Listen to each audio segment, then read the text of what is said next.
அண்மை செய்தியை பார்த்து வருகிறோம். கால்நடை பராமரிப்புத்துறை மற்றும் பால்வளத்துறை செயல்பாடுகள் குறித்து முதலமைச்சர் விஜய் ஆலோசனை மேற்கொள்கிறார்.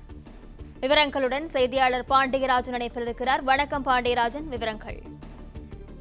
சென்னை தலைமைச் செயலகத்தில் தமிழ்நாடு முதலமைச்சர் விஜய் அவர்களுடைய தலைமையில இந்த கால்நடை பராமரிப்புத்துறை மற்றும் பால்வளத்துறை சார்பான ஆய்வுக் கூட்டம் என்பது சற்றுமுன் தொடங்கி இருக்கிறது.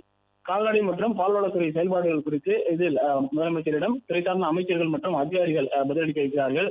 கால்நடைகளை பராமரிப்பது, நோய் தொற்று பரவாமல் பாதுகாப்பது உள்ளிட்டவை குறித்து இந்த ஆலோசனை கூட்டத்தில் பெற்றிருப்பதாக சொல்லப்பட்டிருக்கிறது. மேலும் ஆவின் பால் கொள்முதல் குறைந்து வரக்கூடிய நிலையில் இது தொடர்பாக முதலமைச்சர் ஆலோசனை மேற்கொள்ள இருப்பதாகவும் சொல்லப்பட்டிருக்கிறது. ஆவின் பால் தங்குதடையின்றி கிடைக்க தொடர் நடவடிக்கைகளை மேற்கொள்வதற்காக வலியுறுத்தப்பட்டிருப்பதாகவும் சொல்லப்பட்டிருக்கிறது. குறிப்பாக ஆவின் பால் பயன்படுத்தக்கூடிய முகவர்களுடைய எண்ணிக்கை என்னவாக இருக்கிறது. ஆவின் பால் நிறுவனம் மூலமாக மதிப்பு கூட்டப்பட்ட பொருட்களை தயார் செய்து மக்களிடம் கொண்டு சேர்ப்பது உள்ளிட்டவை குறித்தெல்லாம் முதலமைச்சரிடம் தெரிவிப்பதற்கான வாய்ப்பு சொல்லப்பட்டிருக்கிறது. ஆவின் நிறுவனத்தை பொறுத்த வரைக்கும் ஒரு லாபம் ஈட்டக்கூடிய ஒரு அரசு துறையாக மாற்றக்கூடிய முன்னெடுப்புகளை மேற்கொள்வதற்கான அறிவுறுத்தல்களை முதலமைச்சர் சார்பில் வழங்கியிருப்பதாக சொல்லப்பட்டிருக்கிறது. தமிழகம் முழுவதும் தேவையான அளவில் உரிய பணியாளர்களோடு கால்நடை மருத்துவமனைகள் உருவாக்கப்படும் மற்றும் புறநகர் மாவட்டங்களிலும் கால்நடை பல்நோக்கு மருத்துவமனைகள் ஏற்படுத்தப்படும் என தேவைக்கான தேர்தல் வாக்கியில் குறிப்பிடப்பட்டிருந்தது. அது தொடர்பாகவும் கால்நடை துறையில் இதற்குரிய அந்த பணியாளர்களுடைய எண்ணிக்கையை பூர்த்தி செய்வது உள்ளிட்டவை எல்லாம் இந்த கூட்டத்தில் பேசப்பட்டதாகவும் சொல்லப்பட்டிருக்கிறது.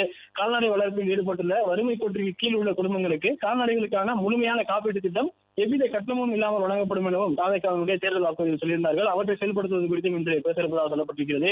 பால்வளத்துறையை பொறுத்த வரைக்கும் ஆவின் பால் கொள்முதல் குறைந்து வரக்கூடிய நிலையில அது தொடர்பாக முதலமைச்சர் ஆலோசனை நடத்துவதற்கான வாய்ப்பு இருப்பதாக சொல்லப்பட்டிருக்கிறது.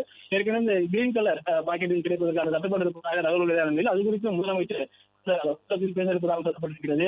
பால் கொள்முதல் விலையை உயர்த்துவது மற்றும் பால் விவசாயிகளுக்கு உள்ள சிரமங்களை நீக்கி தமிழ்நாட்டில் பால் தேவையை பூர்த்தி செய்ய புதிய அறிவிப்பு தொடர்பாக ஆலோசிக்கப்பட இருப்பதாக சொல்லப்பட்டிருக்கிறது.